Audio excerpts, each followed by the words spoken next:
Welcome to Diet.com video. I'm Sarah Dussault, and today I'm with fitness expert Steven Cabral, and today Steven's going to show me and all of you at home a core workout that's going to tighten up your tummy for bikini season. So Steven, we're doing 3 moves today. Tell me a little bit more about them. So your core is composed of all the muscles in the front, the sides, and the back. So really anything that attaches to the hips all the way up to the chest. So what we're going to do is we're going to work the front, which is the abs, the sides, the obliques, and then the lower back. And we're going to do that in 3 different movements, all done back to back to back, so it's going to be a really intense tricep. It's going to be perfect for tightening your core. All right, let's get started.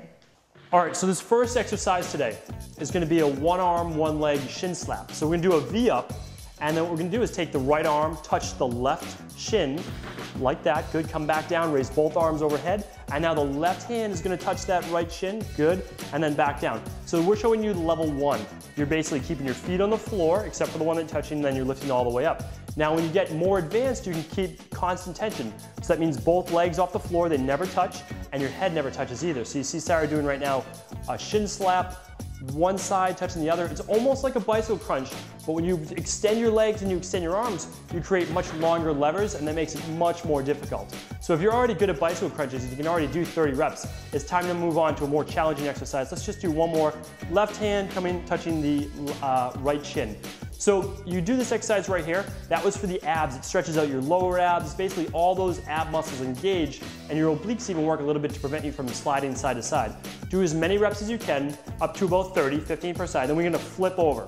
And we're gonna do cobras. So I want you to outstretch your arms. Now this is gonna work Sarah's upper back, lower back, glutes, and even a little bit of hamstrings.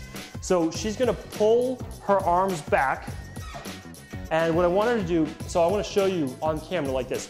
Thumbs are down like this, and then she turns them and goes thumbs up. So it's like you're swimming, you pull back.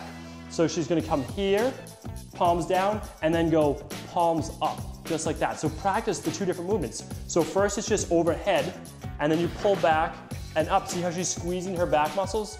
Now she's gonna lift her legs off the ground as she pulls back. So squeeze, pull the legs off the ground, and then let everything lower a little bit. Good, palms down in this position. And then now go back, palms up. See how she lifted everything at once? The exact opposite motion of what we just did for the abs. And that's very important because you always want to work the lower and, I should say the front and back. People do too many ab exercises and not enough lower back, and that's why they end up with those imbalances. So we go back, we stretch, she's down, and then right back up, squeeze the glutes, good, squeeze your lower back. Very important that you squeeze your glutes. They're the main hip extensors in the back. They're supposed to be the strongest muscles back there, and they should be. Now, if you want to make this a little bit more difficult, we'll only do 2 reps. Don't let your chest touch, don't let your knees or feet touch. So squeeze up high, then when you come back down, don't drop your legs, but don't let them touch the floor, and then pull back up as you come back. Excellent. So we have abs, we have lower back, and now we're going to do the obliques. So what I'm going to have you do is get in a push-up position from here. I'm going to get rid of this mat because we don't need it. And what I want Sarah to do is get down into a push-up position, and she's going to bring her left knee to her right elbow. This is called a Brazilian crunch. Right like that, good. Now put your foot back and do the opposite side. Good, excellent job. So let one hip drop all the way into the other, and then try to touch right above the elbow. So right above, good, nice job, and up. So if you can, try to stay in that push-up position, squeeze your obliques. This is what you're doing, you're crunching that bottom oblique, good, and then pulling back in.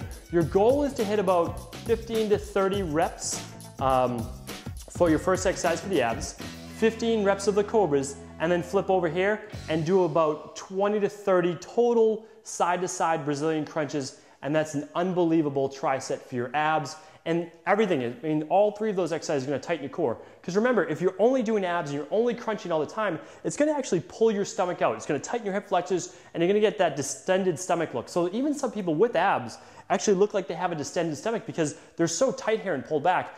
You have to create that balance in your whole body, and that's where you get that small, tight waist.